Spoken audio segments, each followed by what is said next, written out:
So we are working, our goal for the meeting today is to try to help you understand what I am looking for as an instructor to ace your final paper and your final exam. And we just heard from Dan, whose claim, maybe I should just have you say your claim again, Dan. Yeah. Do you want me to read it or just kind of summarize it? Whatever, either way is fine.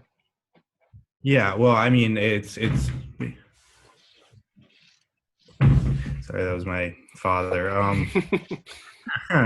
It's basically how group therapy can combat depression and isolation within adolescents at CSU Yes. through the mental health network. Yes. So CSU Health Network, you hope that they would, what do you hope that they would do? Do more research on it, or begin experimenting with implementing it, or expand? Do they already offer it? Yeah, well, they offer group workshops. Nothing Okay. really targeted towards therapy. A lot of it is, how could we better discourse at CSU or Mm-hmm. create better grades, which are really Mm-hmm. good. But I think something really targeted towards mental health Yes. and all these workshops consist of 15 to 20 people. I think a tighter group of like 5 to 7 Uh-huh. could be a lot more intimate and stand to do a lot more. So you're kind of arguing they should introduce new programs. Mm-hmm. So I like Yeah. that verb choice, is to introduce, or you might say that they should explore what that might look like. And why I like this as an example that applies to nearly everybody's topic is that I'm trying to, and this is the main goal of this course, I'm trying to put myself in my audience's position and then think about what they would say or any kind of objections that they might have, and then see if I can address those. And so one of them that you addressed really well, it seemed like, is how to lower the barrier of entry. Like, if we offer these classes, is anybody going to show up? That's what I would wonder. Much like opening a restaurant right now, is anybody really going to show up? Because if they're not, I don't know that I want to do it. The other question, so the more questions you can ask yourself, the more you can interrogate your own ideas, the better you're going to do. And the more you're kind of practicing that critical thinking piece. I would also wonder with your topic, like you said, the size of the groups is awesome. I wonder about if they should organize in terms of interests as well, or if just the interest for greater mental health is enough of a common ground. So remember, common ground is another one of these really big takeaway topics from this course, because it's the foundation for discourse. If other people are into mental health, now we have something we can talk about. So I wonder if any of the research points to needs for common experiences, like if that should be a consideration. How should we, basically, if I'm Um, CSU Health Network, I could say, how should we organize these groups? yeah. A lot of the research is pointed towards common qualities, actually, like Mm, gender or race or mental health issues. It didn't dive so much into interests, but mm, a lot of how well are you able to relate to someone. It's been very promising if you get a bunch mm, of you know depressed 20-something-year-old white dudes in the same group. They're going to have a lot more to talk about, and they're going to be able to dive into mm, similar issues amongst each other than mm. a varied array of people. That's interesting. So, like, gender, do you think they should be gender specific groups? Do you think 20-year-old females would have more to say to each other than a mix of males and females? Probably. Mm-hmm. So that's really interesting. And again, I think if you kind of show me that you are thinking about that level of specificity with your claim, and that you've done some research to back up that level of specificity, that's excellent work. So that's really nice. Um, that also seems like your thesis, you might be able to revise to not only say that you're trying to hope to introduce, but that they should begin experimenting with forming good groups, so they have like an intake form that says age, Mm-hmm. you know, based on the research that you're going to give them, when they go ahead and do this, they should consider age, class, racial identity, gender, those kinds of things. That's awesome. Excellent work. Cool. Any other specific questions before I go into the lecture that I had?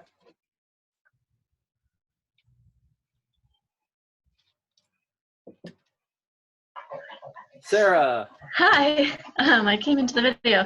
I guess I have a question to back off of all of that information. Would it be beneficial to put like the specific organization of a program like in the thesis or somewhere else throughout the essay? That's an awesome question. You want your thesis to be as specific as you can and as simple as you can, which is a tension, right? On the one side, the more specific you get, the harder it is to be simple, because you're going to put all these specifics in there. So it seems, and if you make it really simple, you're not going to be specific. So I'm sorry that I'm kind of answering your question like a politician would. Here's what I would say. I would do your best to preview what you're going to say in your thesis and then go into more detail in your paper. Okay. It might be a good, like for Dan's example, his counter argument would be, it's very difficult to organize groups effectively. Then you can say, well, actually, I thought about that. And that's why I'm encouraging like a simple intake form. You don't need your thesis to say, CSU Health Network should implement complex intake forms to make sure that groups are organized based on gender and identity in order to solve the... Does that make sense? Yeah. So I think I would try to keep it as simple as possible, but still point to where you're going to go. And you could do that in the sense of your essay map as well. So you could basically make your, in Dan's case, his thesis could be CSU Health Network needs to explore group therapy options. And then they need to do this because this, and this. And then you could say, this essay will explore why they need to do this. It will also explore the newest research on why group intake is so important, or the identity of the groups are so important, as a further help. So you can kind of like preview those details in your essay map while still keeping your thesis like, oh, I get what you're doing. You're trying to get us to make group therapy at CSU. I get that. Okay. Does that Thank answer you. your question? Great question. Yeah. Thank you. Other questions before we go on?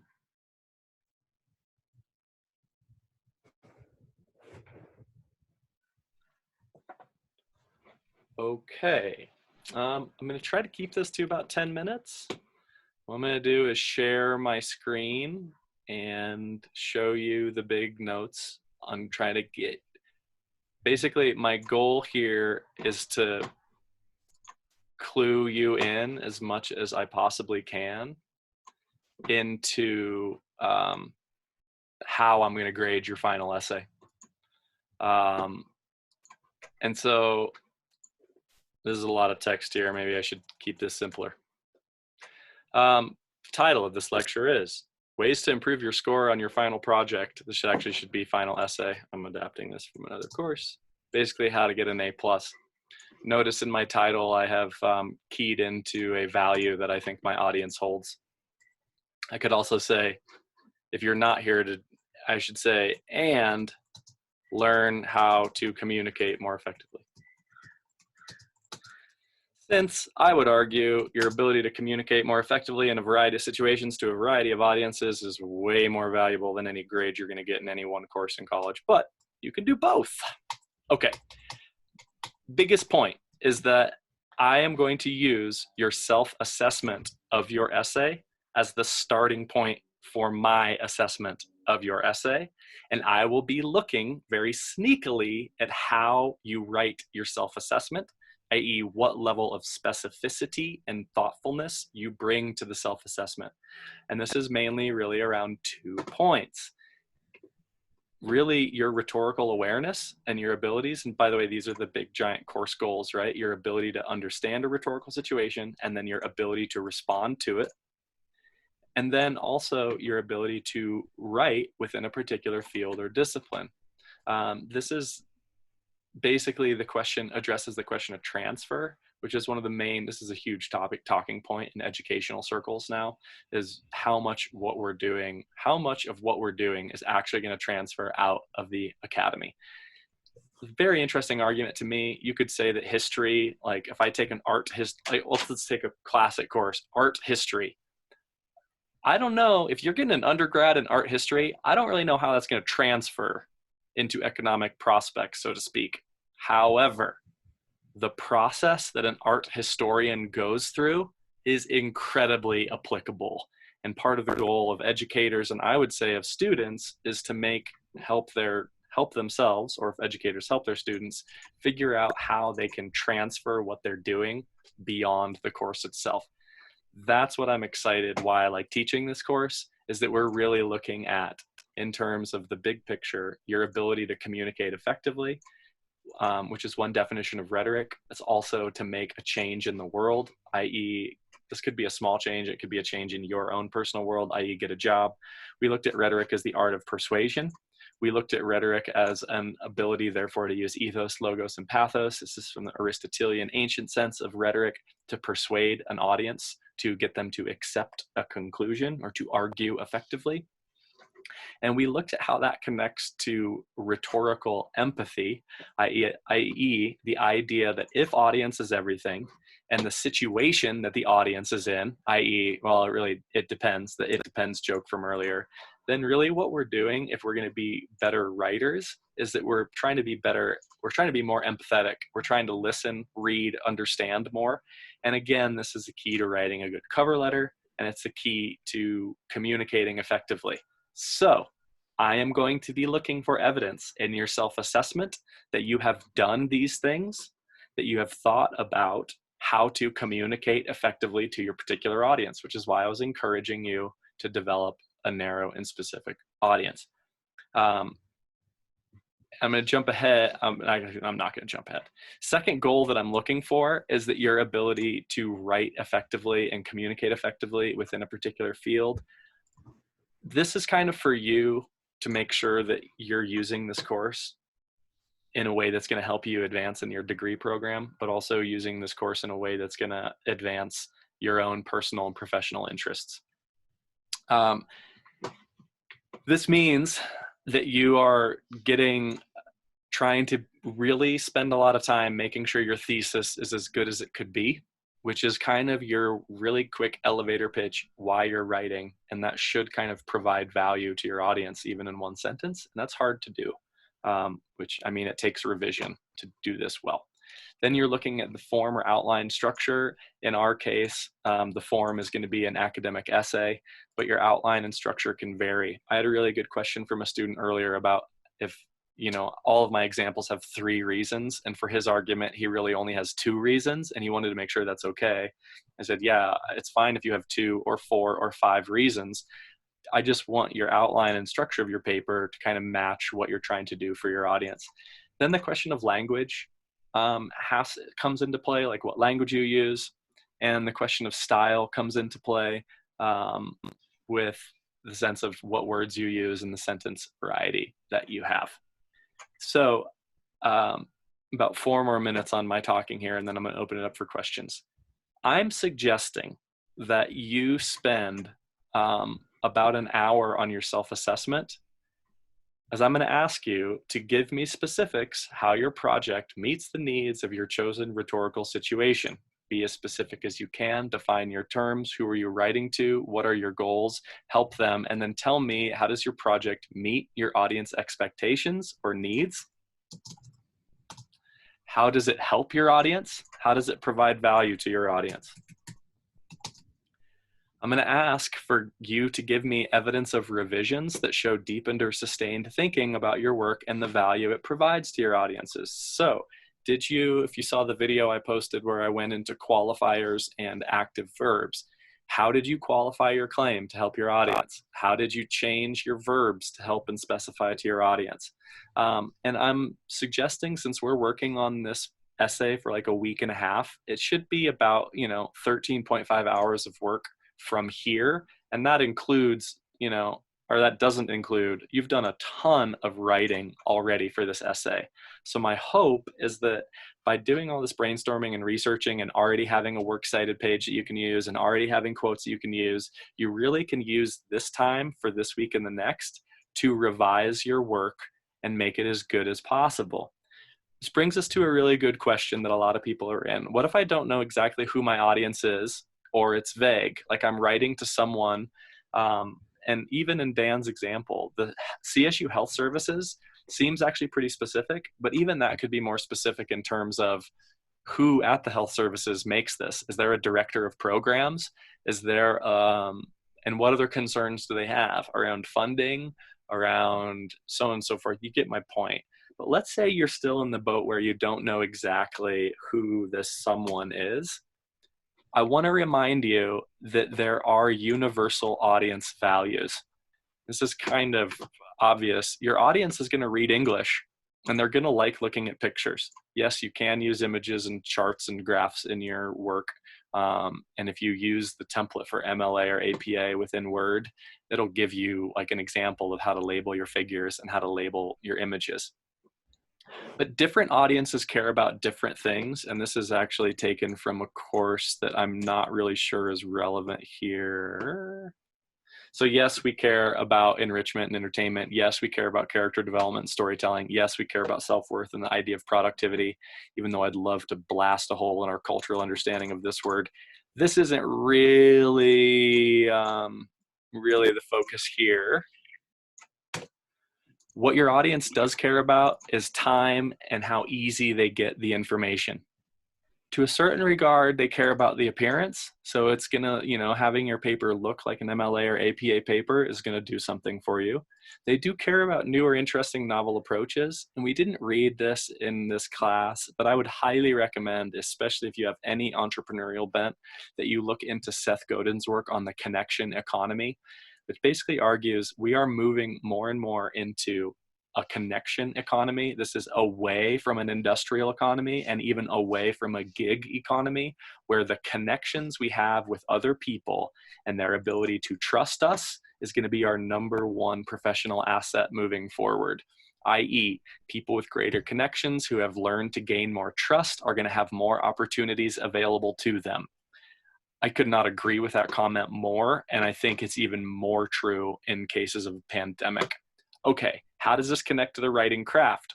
Well, ideally, your writing is going to relate to what an audience values. Your outline, telling your audience what they're about to read or see, is a way that you honor your audience's time. I put this quote here. This is the ironclad rule of writing from Josh Benoff's book, Writing Without Bullshit. And it is this: treat your audience's time as more valuable than your own.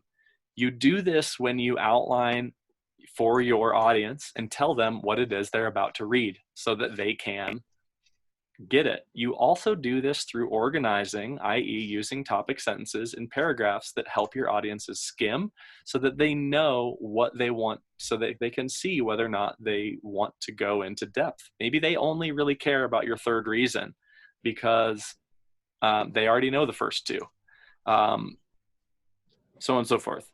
And then I did want to say a little something about style, which is saying more with less in terms of your writing economy. I just got an email from one of my past students that was stoked about, he's like, I'm writing I just took a 4-page essay and took an entire page out of it and it still says the same thing. This is awesome. I'm like, yeah, one, it's hilarious that you wanted to share that with me. And two, I'm so glad you did, because that is a huge goal. #1 stylistic improvement for a lot of students is to use short sentences. So short sentences have power. I encouraged you before to check out Hemingway app that highlights that you can just cut and paste your words in here. But I mean, 1, notice they're paragraphing. 2, this is my addition. Short sentences work. They just, especially for power and punch, a short sentence can do a ton for you. And usually, why? Because it's easy and saves your audience time. This is that whole amplification through simplification piece. So this all brings me back to the point. If you, and in some cases media, this might not be as relevant here, but it is relevant if you're making a portfolio or a personal website or anything like that. I am going to be asking you in your self-assessment, can you show me through your writing process how you developed your rhetorical awareness and abilities and how you used your writing to do that? That's why I'm suggesting you spend a long time doing that. The more you kind of connect to other things we looked at in this course or other things that are field or discipline specific, where it feels like I am observing you talk with some real audience and you've thought about their concerns and you're addressing their concerns and you've done more research to anticipate their concerns and you've revised your claim and you've actually revised how you've done blah, blah, blah, blah, blah, blah, blah. That is all A+ excellent level work. And that's what I'm going to kind of rely on you to show me this, mainly because I think your ability to self-assess and your ability to evaluate your own work is what you're going to be doing in most jobs. I know that's what I do in my job.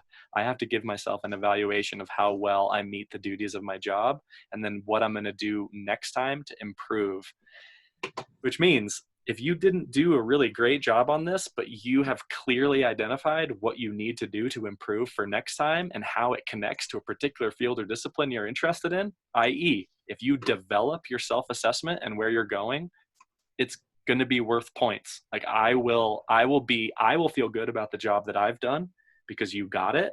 And I will be more likely to be like, oh, great. Awesome. Yeah, I agree. This was a good essay. You could have been better if you did more research and development and you really could have revised the topic sentences more, but you really understood what you were doing. I can see that you did a good job and your self-assessment was spot on. You know where you need to improve. Awesome. I'm going to agree with the score you gave yourself and I'm going to give you a bonus. And that's pretty much, I wanted to kind of try to clarify how I'm going to use that self-assessment to see that you've done what I'm hoping that you did in your paper. And that's pretty much what I had to say. And I hope that that helps. I'm going to pull everybody back up. Does that help? Or any other questions specific to anybody's topics?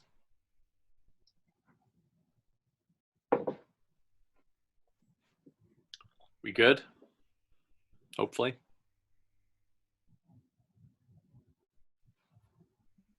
Good. Okay, so then big picture. This course is really about effective communication in a variety of situations. And so I'm hoping, honestly, that the thing that you get out of this course is your ability to take all of this and adapt it to your own purposes and ends, which is why I decided to offer you extra credit in the final weeks by doing and taking initiative to communicate with real people in the real world and share your work with them. You know, Dan, I really hope that you share your essay with CSU Health Network. And I hope you find the people to email it to. And I hope you write a cover letter that says, hey, by the way, this has the opportunity to save you a lot of money and become a pioneer in this field. And given that Rams take care of Rams, I hope that you know what I'm saying? Like, I hope that you do. I hope you share that. I hope that I am always so encouraged when students use this work to make a real change in the world, or at least put it out there. I've had students effectively write letters to the editor and get published that way. I've had students get feedback or use this as a point of common ground to land an informational interview with someone they respect. So all of those are opportunities for you to go a little bit above and beyond. So I'm not requiring you to share your essay. I'm not requiring you to package your research in a website, but if you do, I want to give you credit for it. That's where I'm coming from.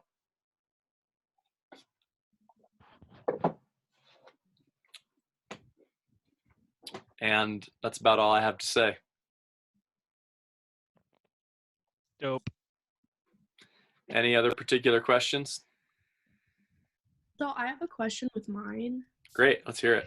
Okay. Well, just for like the extra credit part. So one of my audiences is like elementary school teachers. So Love could it. I share my essay with like a teacher, or like does that count, or do you want me to go broad? Okay. I mean, that's kind of what I'm hoping that you do. Do you know an elementary school teacher already? Yeah. Can you put yourself in their position and understand what they need? Yeah. Then great. Okay, perfect. Awesome. Do you think that your research might help them do their job better and then make a positive impact in the world? Yeah, I think so. Well, then there you go. That's awesome. Okay. Okay, perfect. Other questions? I have a question about the comments on Oh, yes, thank you. I don't know where to view the other people's PowerPoints. Let me make sure that you have them. You should have gotten an email, and if not, I can send you a reminder. Did you turn it in online? I mean, did you turn it in on time? Yeah. Okay. I'll look and see. You should, and if sometimes it doesn't send, but if you just go back to the assignment itself, so you click on the final, you should see in the upper right, it says peer reviews, 0 out of 3. So there should be a little tab up there to the upper right that shows peer review. Okay, cool. And sometimes, but if you're not, I mean, I can, yeah, I'll look and make sure people have that. I think a couple people didn't get assigned them for some weird reason. Yeah, I was torn on whether or not to assign the PowerPoint comments, and I ended up going on the side of one of the funnest parts about the real in-person semester is to see everybody's PowerPoints and then to give them that feedback. And the whole purpose of the PowerPoint is to get feedback from your peers. And I think your ability to market, your ability to market the fact that you can communicate effectively, I think that's something to market.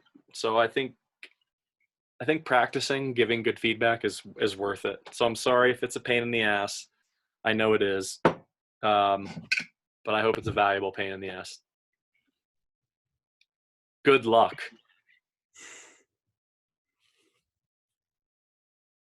Anything else? Yeah, I do have a question. Great. Throughout the essay, in like the reasons, should we mention how like this reason matches the value of this audience? Like, should we talk about the audience throughout all the reasons? No. Right. It should be embedded in there. Okay. Let's say It's this. not just explicit. Well, yeah, I mean, I think if you say that they should do this because it's going to provide better care to people, then it's obvious that you don't need to say, this audience cares about people. It's obvious. Or if you're going to say that it's going to save money, you don't need to go into the fact of like, obviously, you care about money. Yeah, obviously. Okay. It's a great question. Thank you.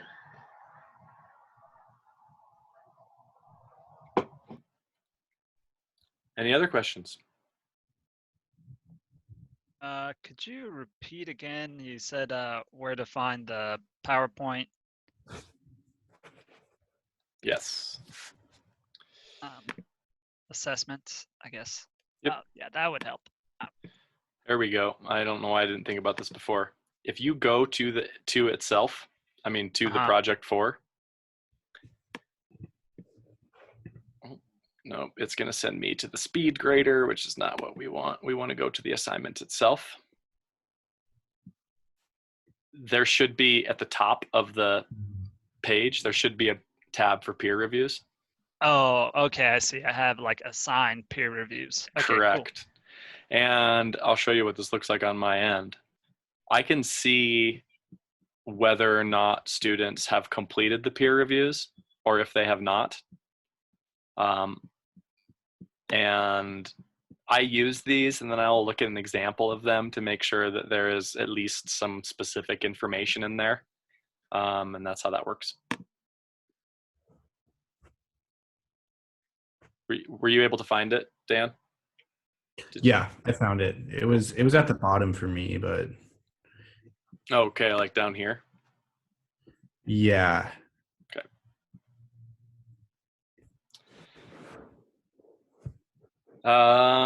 Awesome. Anything else?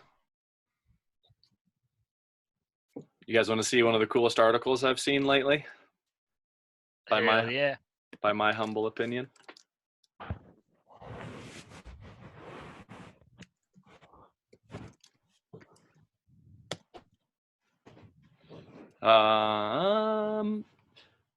So this is Seth Godin's blog with his awesomely inventive URL.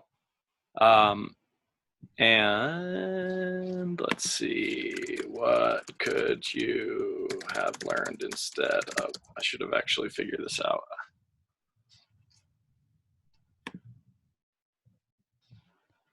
Oh no.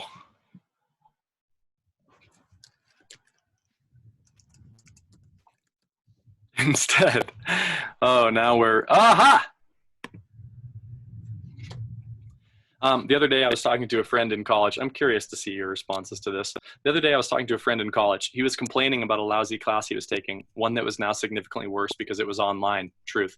I asked why he was even taking it, and he looked at me like I was nuts. He's in it for the education, not the learning. A colleague recently graduated from a famous college, told me about the regime of clickers used to make sure that students actually come to class and don't fall asleep while they're there. The degree is what's on offer, not fundamental change. Now he's marketing his alternative MBA, by the way. For a semester, I taught at the esteemed Stern Business School at NYU, regularly ranked in the top 20 of all business schools. I love that he only taught there a semester. I taught high school for a semester. That was it. In every class, students angled for a way to do less work and have less engagement. One skill they had mastered was relentlessly narrowing the scope of their responsibility. Woo, doggy. Compare this to the course I taught at Mercy College, a local community college where most of the students had day jobs or small businesses. In every single session, they demanded more from me. More insight, more learning, and yes, more homework. They made me stay late after every class. The difference was stunning. They were there to learn something. None of this is surprising once you see how we got here. Labor struggles with management. Management wants people to put in more effort, and it never has enough to be satisfied because productivity goes up if there's more output for less money. This is the problem with the word productivity, right? Like if I exploit my laborers, I'm going to be more productive. In response, labor goes on defense and pushes to do less because if they don't, management will simply use them up and toss them out. Organized education was built on the same model. Boom. There is a regular regime of measurement and testing. There are promotions, demotions, and the risk of falling out. And at the end, the prize is a certificate that proves to management you're a suitable candidate for labor. Woo-hoo. Contrast this with the joy of creativity, of making something magical, of art.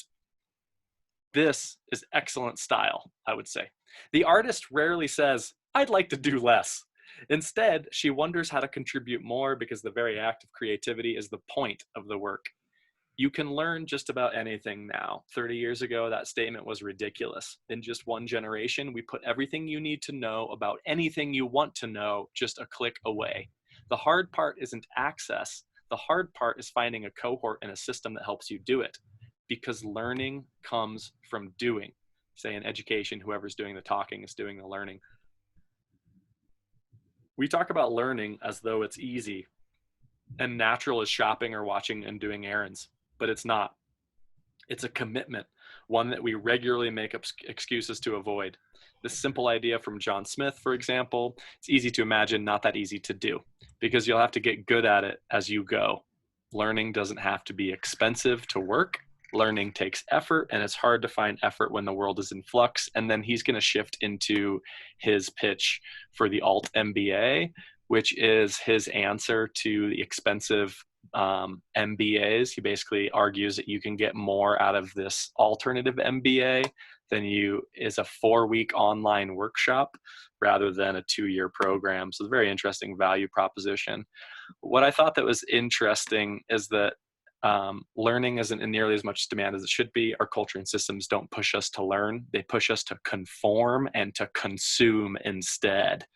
And I thought that was such an indictment of school, that we don't have the incentives to learn on our own terms. We have incentives to conform and to consume.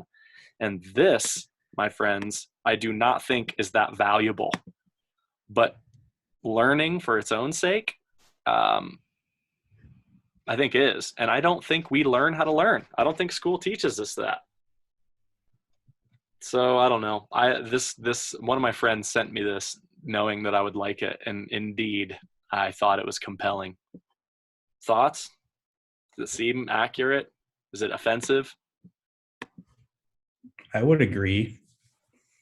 I think school kind of has put this like means to an end situation Yes. in front of everyone, and that there's no choice. I know I mentioned Ken Kesey before, but I remember the irony of my high school assigning us to read One Flew Over the Cuckoo's Nest, which is basically the exact thing. That, you know, we're designed, you know, I really like what he said, how the certificate deems us worthy to management. A conformed laborer. I think that's really true. Yeah. Which is not a knock on that. I mean, there's a certain regard where having a good job where there's value to that. Like, it's not like it's negative, but I just don't think I don't think we help students understand or explore what it means. The Robcast, I really like this guy, Rob Bell. He's been very interesting for me in Shelter in Place. But he says that our educational system is really good at helping us climb ladders, but it's very bad at helping us analyze what buildings those ladders are resting against. So we don't critically examine why we're doing what we're doing. We just get caught up in doing it. And I think that's a huge problem with our educational system. And I don't know, like, I do my best to try to encourage students to find their own reasons to do the learning, like to be more artistic, you know, with their learning. And I kind of try to structure the courses to do that.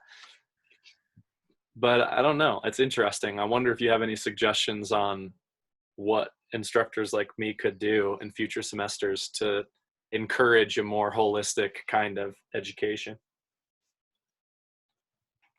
Or if I read I read an article called the World Tribune, which is like a Japanese news article that's translated to English, and they're a collectivist culture, and they have a principle called the mentor-disciple relationship, and that they see college as, you know, a means to an end too, but you really learn in the mentor-disciple relationship, and it talks about how important it is to kind of find a mentor and follow them wholeheartedly. So I think a lot of the responsibility ends up falling on the teacher, which is pretty hard to do when they have, you know, 50 to 100 students.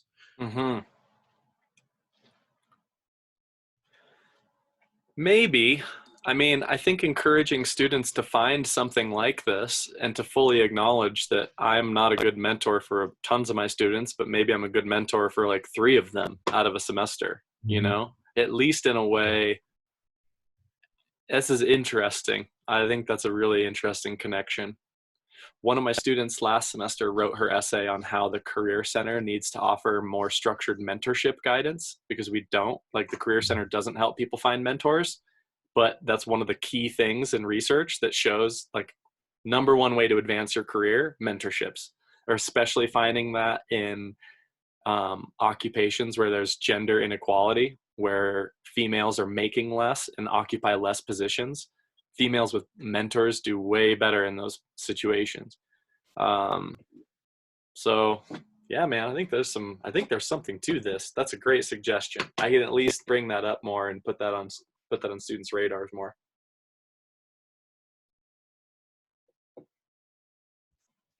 So we can wrap this up.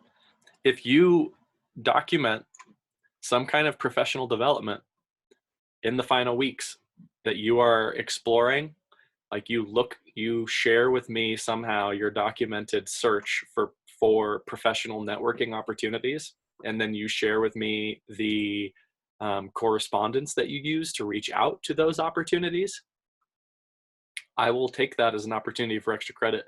So if you're looking for a summer internship and you're doing another round of these kinds of things,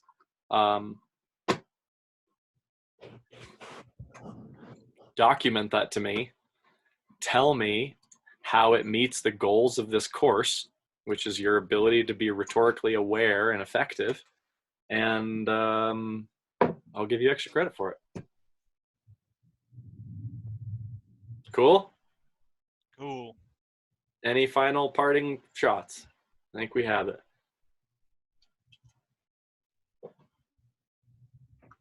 Look at this, 12,000 emails.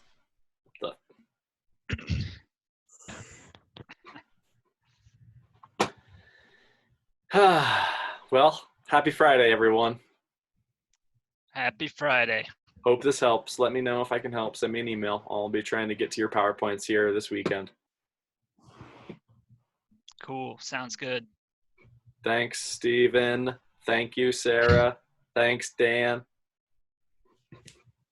All right. Thank Peace you. out. See you guys. Thank you. See ya.